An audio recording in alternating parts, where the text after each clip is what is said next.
राम कदमची ज्या पद्धतीने टीका होते सगळेच म्हणतात की स्टंटबाजी आहे स्टंटबाजी आहे, तुमचं पहिलं उत्तर काय त्याच्यात?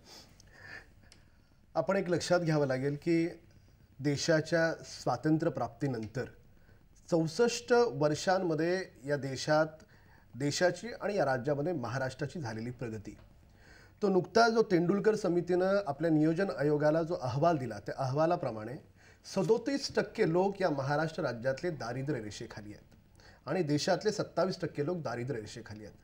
आपण या शहरातले, मुंबई शहरातले, महाराष्ट्रातले रस्ते पाहिले, महाराष्ट्रातल्या लोकांच्या मिळणाऱ्या त्यांना आरोग्याच्या सोयीसुविधा पाहिल्या किंवा शिक्षणाच्या बाबतीत असलेले पर्याय सगळे आपण तपासून पाहिले.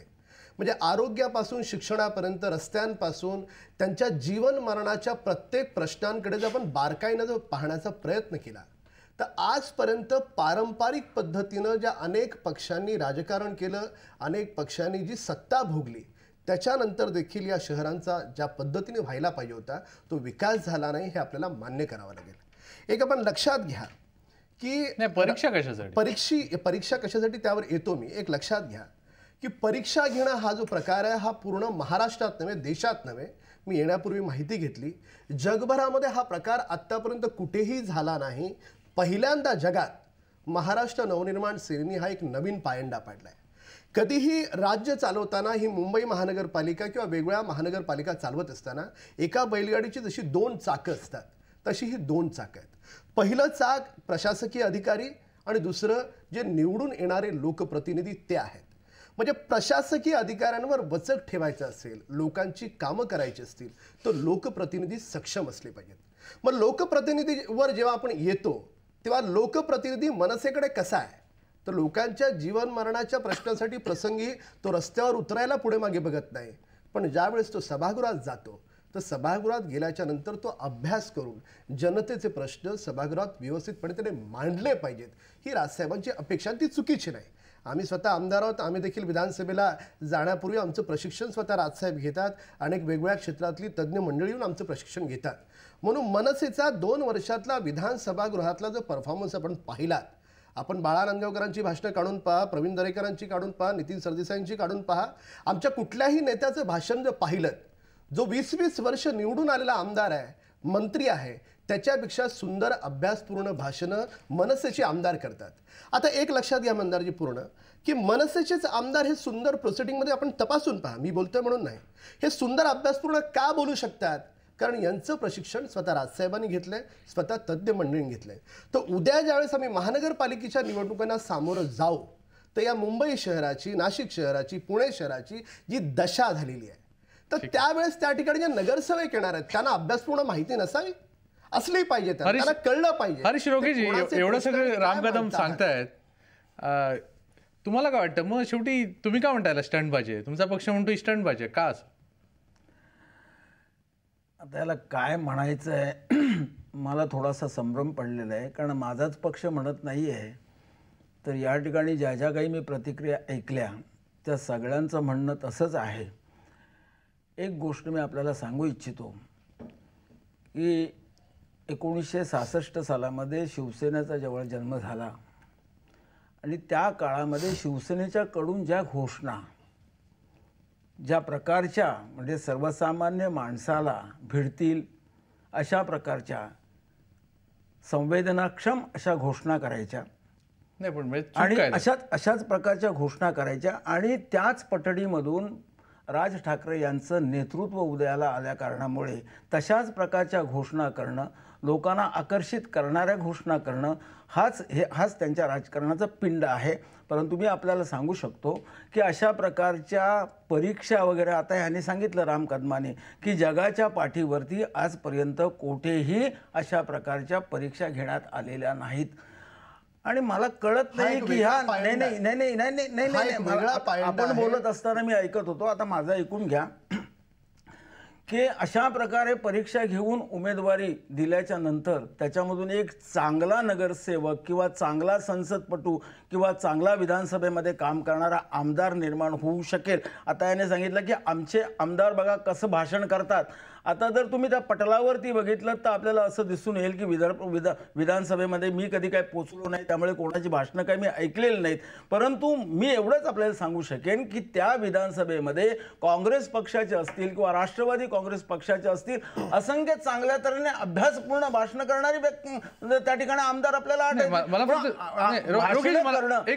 हा जनमानसाची सेवा करण्याचा निकष ठरू शकतो. मला फक्त एकच प्रश्न आहे की जर कोणी शिकून जात असेल कुठल्या सभागृहात, म्हणजे जसंही म्हणतात परीक्षेच्या माध्यमातून त्याची गुणवत्ता बघणार, त्याला किती येतं बीएमसी बद्दल, असं जर कोण जात असेल तर त्यात चूक काय? मी आपल्याला एकच सांगेन की राज ठाकरे साहेबांनी असं सांगितलं, हा प्रयोग मी कल्याणमध्ये आणि डोंबिवलीमध्ये करणार होतो पण करू शकलो नाही. मी एक सांगेन की 1 वर्ष झालं त्या ठिकाणी महानगरपालिका अस्तित्वामध्ये येऊन, आणि त्या ठिकाणी शिवसेनेच्या नंतर 2 नंबरचा जर पक्ष कुठला असेल तर तो मनसे आहे. आणि त्या ठिकाणी असलेले नगरसेवक जे आहेत त्या नगरसेवकांना जर धडे देण्याचा किंवा त्यांचा क्लास घेण्याचा जर प्रयत्न केला असता तर त्या डोंबिवली आणि कल्याण महानगरपालिकेमध्ये जे रोज महाभारत घडत आहे ते निदान त्या ठिकाणी घडलं नसतं. त्यामुळे हा जो स्टंट मगाची जो शब्द वापरला अनंत गाडगी साहेबांनी तो काही चुकीचा असं काही मला वाटत नाही. जर खरोखरच तुम्हाला मनापासून वाटतं की आपला कार्यकर्ता हा शिक्षित असला पाहिजे आणि त्याची बांधिलकी सर्वसामान्य गरीब माणसाच्या बरोबर असायला पाहिजे, तर हे काही शिकवून येत नाही, ते मूलतः असावं लागतं. आणि त्याच्यासाठी पक्षाची विचाराची एक बैठक असावी लागते.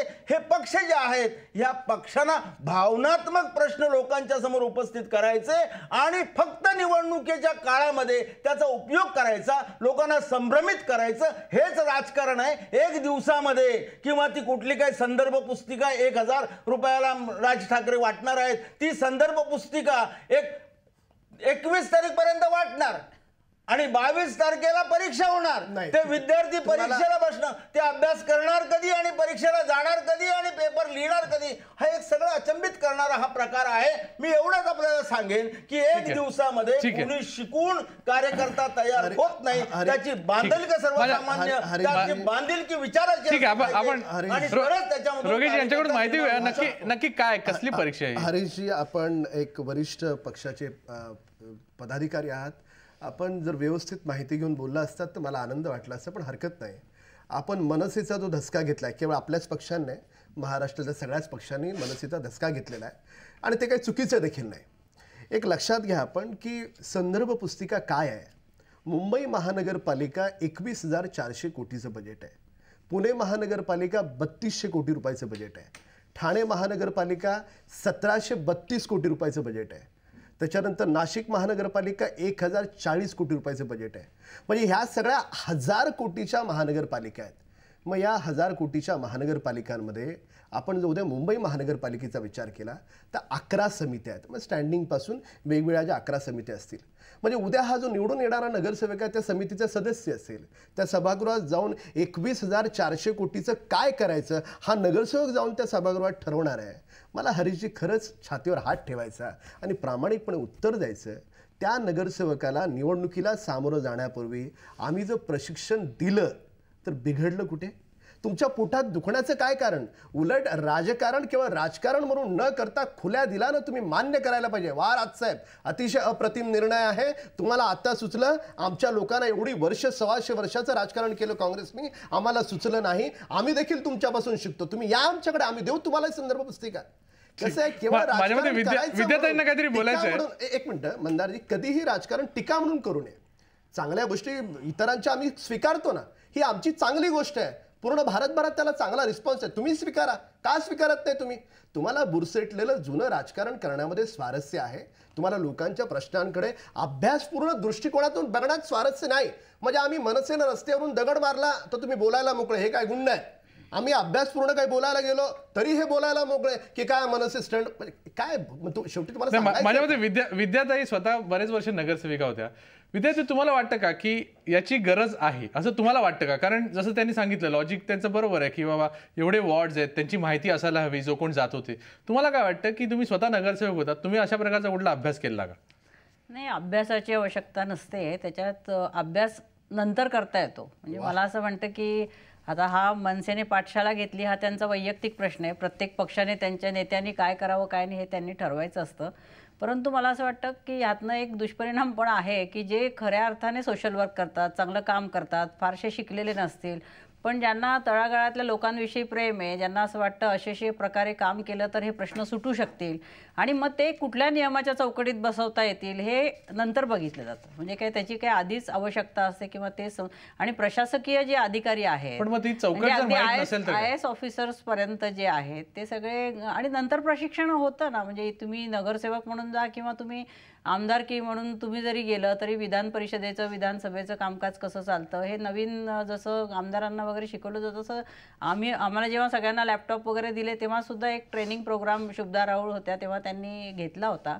आणि अशा प्रकारे प्रशिक्षण हे नंतर पण देता येतं. पण ह्याच्यातनं होणार काय की परीक्षेचा धसका घेऊनच काही लोकांच्या पोटात गोळा उठेल की बापरे आता मी हे वाचलं पाहिजे, चांगले लोक यातून मिळतील याची गॅरंटी नाही. आणि चांगले लोक काम करणारे खऱ्या अर्थाने जे लोक आहेत ते सुद्धा गाळल्या जाण्याची शक्यता आहे. बरोबर. आनंद परांजपे पण आपल्यावर. आनंद परांजपे, तुमची प्रतिक्रिया काय आहे? कारण शिवसेनेने पण क्रिटिसाइज केलंय. ते म्हणाले की आमच्या पक्षाला याची गरज नाही.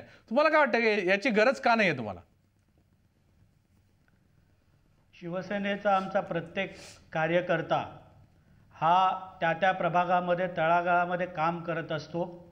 अगदी गटप्रमुख पासून ते उपशाखा प्रमुख, शाखा प्रमुख, विभाग प्रमुख ते अगदी लोकप्रतिनिधीपर्यंत, आणि प्रभागामध्ये काम करत असल्यामुळे त्याला त्या आपापल्या प्रभागाची प्रत्येक नागरी समस्याची जाण त्याला असते.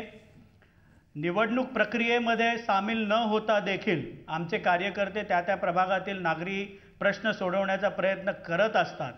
आणि म्हणून मला असं वाटतं की ऐन निवडणुकीच्या तोंडावर हा जो काही मनसेने पाठशाळेचा स्टंट केलेला आहे याची खऱ्या अर्थाने अजिबात गरज नाही आहे. आपल्या पक्षामधील जर सक्षम कार्यकर्ते असतील जे ग्रासरूट लेवलला काम करतात तर त्यांना आपापल्या पद्धतीने आपापल्या प्रभागातील सर्व प्रश्न माहीत असतात आणि सोडवण्यासाठी कार्यकर्ता जर सच्चा असेल तो लोकांचे प्रश्न सोडवण्याचा प्रयत्न नक्कीच करतो. नाही, पण तुम्ही जसं म्हणालात की प्रश्न माहीत असतात, पण प्रश्न कसे सोडवायचे याला जे वैधानिक रूप आहे किंवा आपण ज्याला म्हणतो जी सिस्टीम आहे त्या सिस्टीम बद्दलची माहिती करून घेणं याच्यात काय चूक आहे? त्या सिस्टीमची माहिती एकदा आपण त्या सभागृहामध्ये गेलात की ज्या वेळेला आपण पहिल्यांदा नगरसेवक होतो, आमदार होतो किंवा खासदार होतो त्यावेळेला आपल्याला ते प्रशिक्षण दिलं जातं.